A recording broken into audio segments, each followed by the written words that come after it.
ವೀಕ್ಷಕರೇ, ಇವತ್ತು ನಾನು ಹೇಳೋದಕ್ಕೆ ಹೊರಟಿರುವಂತ ಈ ಒಂದು ಸ್ಟೋರಿ ಇದೆಯಲ್ಲ, ಇದು ನಿಜಕ್ಕೂ ನಿಮ್ಮನ್ನ ಅಚ್ಚರಿಗೆ ಈಡ್ ಮಾಡುತ್ತೆ.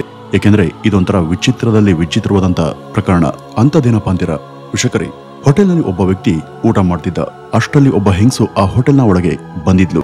ಆಕೆಯನ್ನ ನೋಡಿದ ತಕ್ಷಣ ಈತ ನಿಜಕ್ಕೂ ದಂಗಾಗಿ ಹೋಗಿದ್ದ. ಆತನಿಗೆ ಆಕಾಶನೇ ಕಳಚಿ ತಲೆ ಮೇಲೆ ಬಿದ್ದಂತಾಗಿತ್ತು. ಅವನ ಕಣ್ಗಳನ್ನ ಅವನೇ ನಂಬೋದಿಕ್ಕೆ ಸಾಧ್ಯ ಆಗ್ಲಿಲ್ಲ.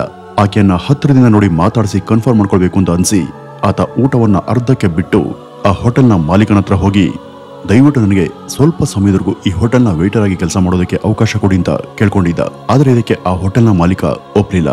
ಕೊನೆಗೆ ಆ ಹೆಂಗಸನ್ನ ತೋರಿಸಿ ನಡೆದಿರೋದು ಏನು ಅಂತ 2 ಸಾಲಲ್ಲಿ ಅವ್ರಿಗೆ ತಿಳಿಸಿದ್ದ. ಅದನ್ನ ಕೇಳದಂತ ಅವರು ತಕ್ಷಣ ಒಪ್ಕೊಂಡಿದ್ರು. ನೀವು ಪೊಲೀಸರಿಗೆ ಫೋನ್ ಮಾಡಿ, ನಾನು ಹೋಗಿ ಆಕೆಯನ್ನ ಮಾತನಾಡಿಸ್ತೀನಿ ಅಂತ ಹೇಳಿ ಈತ ಆಕೆ ಬಳಿ ವೈಟರ್ ರೀತಿ ಹೋಗಿ ಮೆನು ಕಾರ್ಡನ್ನ ಇಟ್ಟು, ಮೇಡಮ್ ನಿಮ್ಗೆ ಊಟಕ್ಕೆ ಏನ್ ಬೇಕು ಹೇಳಿ ಅಂತ ಕೇಳಿದ್ದ. ಅವನನ್ನು ನೋಡಿದ ತಕ್ಷಣ ಆಕೆಯ ಮುಖದ ಬಣ್ಣನೆ ಬದಲಾಗಿತ್ತು. ಅತ್ತಿತ್ತ ನೋಡ್ತಾ ಮುಖವನ್ನ ಮರೆಮಾಚ್ಕೊಳ್ಳೋದಿಕ್ಕೆ ಆಕೆ ಪ್ರಯತ್ನ ಪಡ್ತಿದ್ಲು. ಆತ ಇನ್ನೊಂದ್ಸಾರಿ ಕೇಳಿದಾಗ ನನ್ಗೇನು ಬೇಡ ಅಂತ ಎದ್ದು ಹೊರಡೋದಿಕ್ಕೆ ಆಕೆ ರೆಡಿ ಆಗ್ತಾಳೆ. ಆಕೆಯನ್ನ ಹತ್ತಿರದಿಂದ ನೋಡಿ ಆಕೆ ಧ್ವನಿಯನ್ನ ಕೇಳಿದ್ಮೇಲೆ ಈತನ್ಗೆ ಕನ್ಫರ್ಮ್ ಆಗಿತ್ತು.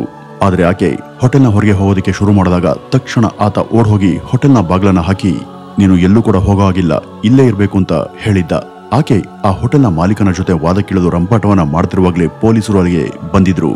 ಆಗ ಆ ವ್ಯಕ್ತಿ ನಡೆದಿರೋದು ಏನು, ಆಕೆ ಯಾರು ಅಂತ ಪೊಲೀಸರಿಗೆ ಹೇಳಿದ್ಮೇಲೆ ಅವರು ಆಕೆಯನ್ನ ವಶಕ್ಕೆ ಪಡೆದು ಕರೆದುಕೊಂಡು ಹೋಗ್ತಾರೆ. ವೀಕ್ಷಕರೇ, ಆ ಮಹಿಳೆ ಬೇರೆ ಯಾರೂ ಅಲ್ಲ, ಆಕೆ ಅವನ ಸ್ವಂತ ಹೆಂಡತಿ. ಆಕೆ 4 ವರ್ಷದ ಹಿಂದೆನೆ ಸತ್ ಹೋಗಿದ್ಲು. ಮತ್ತೆ ಆಕೆಯನ್ನ ಕೊಂದಂತ ಆರೋಪದ ಮೇಲೆ ಆಕೆಯ ಗಂಡನನ್ನ ಬಂಧಿಸಿ ಜೈಲಿಗೆ ಕಳುಹಿಸಿದ್ರು. ಆತ ಸುಮಾರು 2 ವರ್ಷ ಜೈಲ್ವಾಸವನ್ನು ಅನುಭವಿಸಿ ಬೇಲ್ ಮೂಲಕ ಹೊರಬಂದು 2.5 ವರ್ಷದಿಂದ ಕೋರ್ಟ್ಗೆ ಅಲಿತಾ ಇದ್ದ. ಅವನ ವಿರುದ್ಧ IPC ಸೆಕ್ಷನ್ 302 ಅಡಿಯಲ್ಲಿ ಪ್ರಕರಣ ದಾಖಲಾಗಿದ್ದರಿಂದ ಜೀವಾವಧಿ ಶಿಕ್ಷೆ ಆಗುವಂತ ಸಾಧ್ಯತೆ ಇತ್ತು. ಅಷ್ಟರಲ್ಲಿ ಈಕೆ ಹೀಗೆ ಜೀವಂತವಾಗಿ ಸಿಕ್ಕು ಇಡೀ ಪ್ರಕರಣಕ್ಕೆ ದೊಡ್ಡ ಟ್ವಿಸ್ಟ್ ಸಿಕ್ಕಿತ್ತು. ವೀಕ್ಷಕರೇ, ಸತ್ತ ವ್ಯಕ್ತಿಗಳು ಎದ್ದು ಬರುವಂತ ದೃಶ್ಯಗಳನ್ನ ನಾವು ಅಲ್ಲಲ್ಲಿ ಕೇಳಿದ್ದೇವೆ. ಆದ್ರೆ ಸತ್ತು ಶವ ಸಂಸ್ಕಾರ ನೆರವೇರಿಸಿದಂತ ಮಹಿಳೆ 4.5 ವರ್ಷಗಳ ಬಳಿಕ ಪ್ರತ್ಯಕ್ಷವಾದಂತ ಸಿನಿಮೆಯ ಘಟನೆ ಮಡಿಕೇರಿಯ ಕುಶಾಲನಗರದಲ್ಲಿ ನಡೆದಿದೆ. ಕೇಳೋದಕ್ಕೆ ಇದು ಅಚ್ಚರಿಂತ ಅನ್ಸಬಹುದು, ಆದ್ರೆ ಇದು ಅಕ್ಷರಶಃ ಸತ್ಯ ಸಂಗತಿ. ಇದು ಭಾರತದ ಇತಿಹಾಸದಲ್ಲಿ 3ನೇ ಅಥವಾ 4ನೇ ಪ್ರಕರಣ ಆಗಿರಬಹುದು. ಮಡಿಕೇರಿ ಜಿಲ್ಲೆ ಕುಶಾಲನಗರ ತಾಲೂಕಿನ ಬಸವನಹಳ್ಳಿಯಲ್ಲಿ ಇಂಥ ಒಂದು ಘಟನೆ ನಡೆದದ್ದು. ಆಕೆ ಸತ್ತಿದ್ದಳೆ ಅಂತ ಭಾವಿಸಿ ಶವ ಸಂಸ್ಕಾರ ನೆರವೇರಿಸಿದಂತ ಮಹಿಳೆ ಬಳಿಕ ಹೋಟೆಲ್ನಲ್ಲಿ ಹೀಗೆ ಪ್ರತ್ಯಕ್ಷ ಆಗಿದ್ಲು. ಅದು ಸ್ವತಃ ಆಕೆಯ ಗಂಡನಿಗೆ ಆಕೆ ಕಾಣಿಸಿದ್ಲು. ಆಕೆ ಹೆಸರು ಮಲ್ಲಿಗೆ. ಆಕೆಯ ಬಡಪಾಯಿ ಗಂಡನ ಹೆಸರು ಸುರೇಶ್. ಮೈಸೂರಿನ 5ನೇ ಹೆಚ್ಚುವರಿ ಮತ್ತು ಸೆಷನ್ಸ್ ಕೋರ್ಟ್ನ ನ್ಯಾಯಾಧೀಶರಾದಂಥ ಗುರುರಾಜ್ ಸೋಮಕಳವರ್ ಏಪ್ರಿಲ್ 2, 2025 ಪ್ರಕರಣವೊಂದನ್ನ ವಿಚಾರಣೆ ಮಾಡ್ತಿದ್ರು. ವಕೀಲರೊಬ್ರು ಅವ್ರ ಮುಂದೆ ಹಾಜರಾಗಿ, ಸ್ವಾಮಿ, ನಾನು ನಿಮ್ಗೆ ಮಾಹಿತಿ ಕೊಡೋದಕ್ಕೆ ಸಾಧ್ಯವಾಗಿಲ್ಲ, ಇದಕ್ಕಾಗಿ ನಾನು ಕ್ಷಮೆ ಯಾಚಿಸ್ತೀನಿ. ನಾನು ಹೊಸದಾಗಿ ಒಬ್ಬರನ್ನ ವಿಚಾರಣೆಗೆ ಒಳಪಡಿಸೋದಕ್ಕೆ ಬಯಸ್ತೀನಿ, ನಿಮ್ಮ ಮುಂದೆ ಅವರನ್ನ ಕರೆತರೋದಕ್ಕೆ ಅನುಮತಿ ನೀಡಿ ಅಂತ ವಿನಂತಿಸಿಕೊಂಡಿದ್ರು. ಪ್ರಕರಣದ ಈ ಒಂದು ಹಂತದಲ್ಲಿ ಮತ್ತೊಬ್ಬರು ಪ್ರವೇಶ ಆಗೋದನ್ನ ನ್ಯಾಯಾಧೀಶರು ಒಪ್ಲಿಲ್ಲ.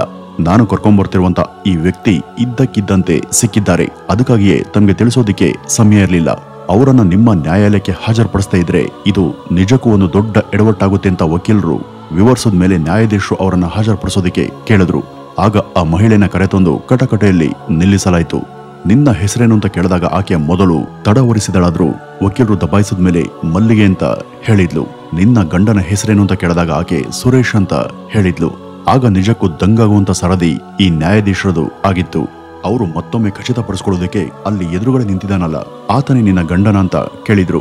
ಆಕೆ ಹೌದು ಅಂತ ಹೇಳಿದ್ಮೇಲೆ ನ್ಯಾಯಾಧೀಶರು, ಇವತ್ತು ಏಪ್ರಿಲ್ 1ನೇ ತಾರೀಕಲ್ಲ, ಏಪ್ರಿಲ್ 2, ಇವತ್ತು ಏಪ್ರಿಲ್ ಫುಲ್ ಮಾಡ್ತಾ ಇದೀಯಾ ಅಂತ ಕೇಳಿದ್ರು.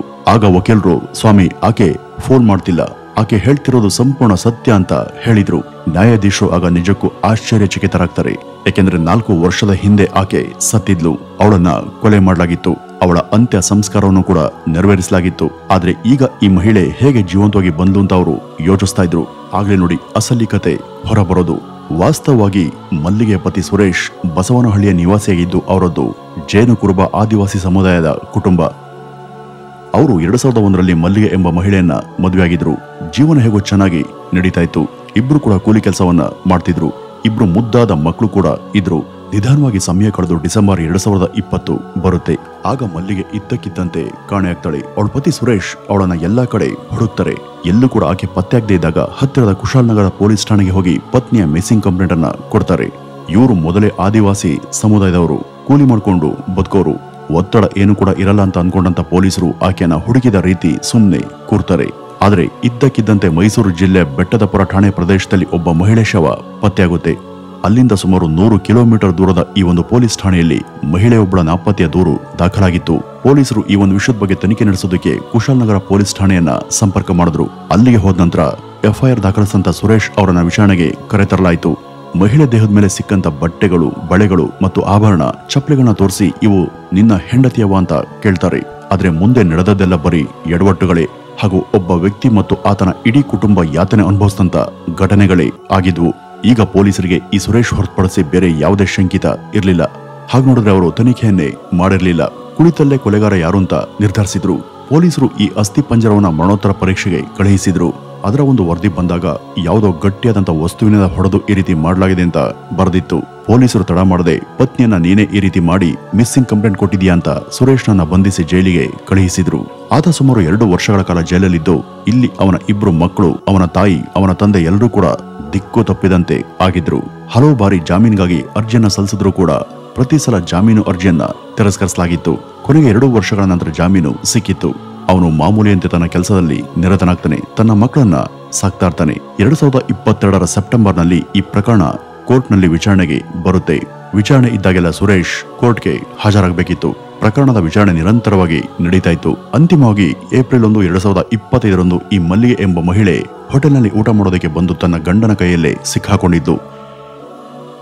ಯಾರನ್ನ ಕೊಂದಿರೋದಾಗಿ ಆತ ಸುಮಾರು 2 ವರ್ಷಗಳ ಕಾಲ ಜೈಲಿನಲ್ಲಿದ್ದೋ ಮತ್ತು ಯಾರ ಕಾರಣಕ್ಕಾಗಿ ಅವನು ಕೋರ್ಟ್ಗೆ ಅಲಿತಾ ಇದ್ನೋ ಆಕೆಯೇ ತನ್ನ ಎದುರುಗಡೆ ಬಂದು ನಿಂತಿದ್ಲು. ಪೊಲೀಸರು ಈ ಮಹಿಳೆಯನ್ನ ಕಸ್ಟಡಿಗೆ ತಗೊಂಡು ಮರುದಿನ ಅಂದ್ರೆ 2025 ಏಪ್ರಿಲ್ 2ನೇ ತಾರೀಕು ನ್ಯಾಯಾಲಯಕ್ಕೆ ಹಾಜರುಪಡಿಸಿದಾಗ ಅದು ಆಕೆ ಎಂಬುದು ಎಲ್ರಿಗೂ ಖಚಿತ ಆಯಿತು. ಆಕೆ ಸತ್ತಿದ್ದಾಳೆ ಅಂದ್ರೆ ಇಲ್ಲಿಗೆ ಬಂದಿರೋದು ಆಕೆ ದೆವ್ವನ ಅಂತ ಅವರೆಲ್ಲ ಮಾತನಾಡ್ಕೊಂಡ್ರು. ಪೊಲೀಸರಿಗೆ ಇನ್ನಿಲ್ಲದ ಮುಜುಗರವಾಗಿತ್ತು. ಆಕೆಯ ಮೃತದೇಹವನ್ನ ಗುರುತಿಸೋದಕ್ಕೆ ಕರೆದಾಗ ನೀನ್ಯಾಕೆ ಗುರುತಿಸ್ದೆ, ಬಳೆಗಳು, ಚಪ್ಪಲಿಗಳು ಇತ್ಯಾದಿಗಳನ್ನ ಆಕೆಯವೇ ಅಂತ ನೀನ್ಯಾಕೆ ಹೇಳಿದೆ ಅಂತ ನ್ಯಾಯಾಧೀಶರು ಸುರೇಶ್ನನ್ನ ಕೇಳಿದಾಗ ಆತ ಪೊಲೀಸರತ್ತ ನೋಡಿ ಬಿಕ್ಕಿಸಿ ಅಳ್ತಾ ಇದ್ದ. ನ್ಯಾಯಾಧೀಶರಿಗೆ ಎಲ್ಲವೂ ಕೂಡ ಅರ್ಥ ಆಯ್ತು. ಯಾಕೆಂದ್ರೆ ಅಲ್ಲಿ ಏನಾಗಿದೆ ಅಂತ ಅರ್ಥ ಮಾಡ್ಕೊಳ್ಳೋದಕ್ಕೆ ನ್ಯಾಯಾಧೀಶರಿಗೆ ಹೆಚ್ಚು ಸಮಯ ಬೇಕಿರಲಿಲ್ಲ. ವಾಸ್ತವದಲ್ಲಿ ಸುರೇಶ್ ಆ ಶವ ತನ್ನ ಹೆಂಡತಿ ಅಂತ ಹೇಳಿರಲೇ ಇಲ್ಲ. ಆ ಬಟ್ಟೆಗಳು, ಬಳೆಗಳು, ಚಪ್ಪಲಿಗಳು, ಇತರ ವಸ್ತುಗಳು ಆಕೆಯೂ ಅಲ್ಲ ಅಂತ ಅವನು ಸ್ಪಷ್ಟವಾಗಿಯೇ ಹೇಳಿದ್ದ. ಆದ್ರೆ ಪೊಲೀಸರ ಒತ್ತಡಕ್ಕೆ ಮಣಿದು ಇಲ್ಲದನ್ನ ಒಪ್ಕೊಳ್ಬೇಕಾಯ್ತು. ಯಾರೋದೋ ಶವವನ್ನ ಸಂಸ್ಕಾರ ಮಾಡಿ ಮುಗಿಸಿದ್ರು. ಈಗ ನ್ಯಾಯಾಧೀಶರು ಆ ಜಿಲ್ಲೆಯ ಪೊಲೀಸರಿಗೆ ಖಡಕ್ ವಾರ್ನಿಂಗ್ ಅನ್ನ ಕೊಟ್ಟಿದ್ದಾರೆ. ಈ ಪ್ರಕರಣದ ತನಿಖಾಧಿಕಾರಿ ವಿರುದ್ಧ ಈಗ ವಿಚಾರಣೆ ನಡೀತಾ ಇದೆ. ಇನ್ನು ಪೊಲೀಸ್ ವರಿಷ್ಠಾಧಿಕಾರಿ ಅವರಿಗೆ ಕೋರ್ಟ್ 2025 ಏಪ್ರಿಲ್ 17ರ ಒಳಗೆ ಅದು ಯಾರ ಮೃತದೇಹ ಅಂತ ತನಿಖೆ ಮಾಡಿ ವರದಿಯನ್ನು ಸಲ್ಲಿಸೋದಕ್ಕೆ ಆದೇಶ ಮಾಡಿದೆ. ಅದು ಬೇರೊಬ್ಬರ ಮೃತದೇಹ. ಆದ್ರೆ ಯಾರದ್ದು ಎಂಬುದು ಈಗಿರುವಂತ ದೊಡ್ಡ ಪ್ರಶ್ನೆ. ಮಾಡದೇ ಇರುವಂತ ತಪ್ಪಿಗೆ ಒಬ್ಬ ಮುಗ್ಧ ಮನುಷ್ಯ ಜೈಲುವಾಸವನ್ನ ಅನುಭವಿಸಬೇಕಾಯ್ತು. ಜನರ ಚುಚ್ಚು ಮಾತುಗಳನ್ನ ಕೇಳಬೇಕಾಯ್ತು. ಆತನ ಮಕ್ಕಳು 3-4 ವರ್ಷಗಳ ಕಾಲ ತೊಂದರೆಯನ್ನ ಅನುಭವಿಸಬೇಕಾಯ್ತು. ಅವರ ತಂದೆ ತಾಯಿ ಕೂಡ ಸಮಾಜದ ಜನರಿಂದ ಮೂದಲಿಕೆಗಳನ್ನ ಎದುರಿಸಬೇಕಾಯ್ತು. ಅವನು ಆರ್ಥಿಕವಾಗಿ, ಮಾನಸಿಕವಾಗಿ ಮತ್ತು ಸಾಮಾಜಿಕವಾಗಿ ಕುಸಿದು ಹೋಗಿದ್ದಾನೆ. ವೀಕ್ಷಕರೇ, ವಾಸ್ತವದಲ್ಲಿ ಇಲ್ಲಿ ನಿಜಕ್ಕೂ ನಡೆದಿದ್ದು ಏನು ಅಂದ್ರೆ, 2 ಮುದ್ದಾದ ಮಕ್ಕಳಿದ್ರು ಕೂಡ ಸುರೇಶ್ ಪತ್ನಿ 2020ರಲ್ಲಿ ಗಣೇಶ್ ಎಂಬುವನ ಜೊತೆ ಅಕ್ರಮ ಸಂಬಂಧವನ್ನ ಇಟ್ಕೊಂಡಿದ್ಲು.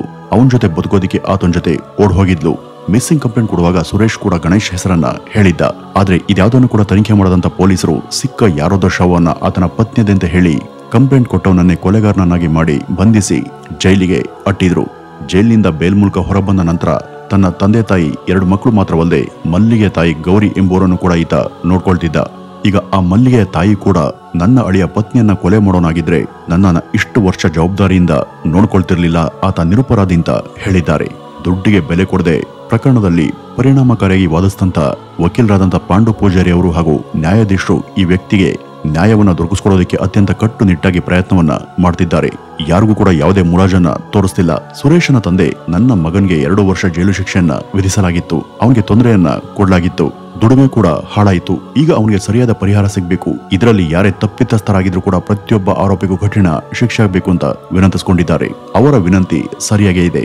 ಕೂಲಿ ಮಾಡಿಕೊಂಡು ಜೀವನವನ್ನ ಸಾಗಿಸ್ತಿದ್ದಂತ ಕುಟುಂಬದ ದುಡಿಯುವಂತ ಜೀವವನ್ನೇ ಹಿಡಿದು ಒಳ ಹಾಕಿದ್ರೆ ಅವನನ್ನೇ ನಂಬ್ಕೊಂಡಂತ ತಂದೆ ತಾಯಿ ಮತ್ತು ಚಿಕ್ಕ ಮಕ್ಕಳ ಗತಿ ಏನಾಗಿರ್ಬೋದು ಎಂಬುದನ್ನ ನೀವು ಊಹಿಸಬಹುದು. ಖಂಡಿತ ಆತನಿಗೆ ಪರಿಹಾರ ಸಿಗಬೇಕು. ನ್ಯಾಯಾಧೀಶರು ಈ ಒಂದು ಪ್ರಕರಣದಲ್ಲಿ ಯಾರು ತಪ್ಪು ಮಾಡಿದ್ದಾರೋ ಅವ್ರ ವಿರುದ್ಧ ಕಠಿಣ ಕ್ರಮವನ್ನು ಕೈಗೊಂಡು ಅವ್ರಿಗೆ ಶಿಕ್ಷೆ ಕೊಡಬೇಕು ಅಂತ ಹೇಳ್ತಾ, ಈ ಒಂದು ಪ್ರಕರಣದ ಬಗ್ಗೆ ನಿಮ್ಮ ಅನಿಸಿಕೆ ಏನಂತ ಕಮೆಂಟ್ ನ ಮೂಲಕ ತಿಳಿಸಿ ಅಂತ ಹೇಳ್ತಾ ಈ ಒಂದು ವಿಡಿಯೋವನ್ನ ಇಲ್ಲಿಗೆ ಮುಗಿಸೋಣ. ನಮಸ್ಕಾರ.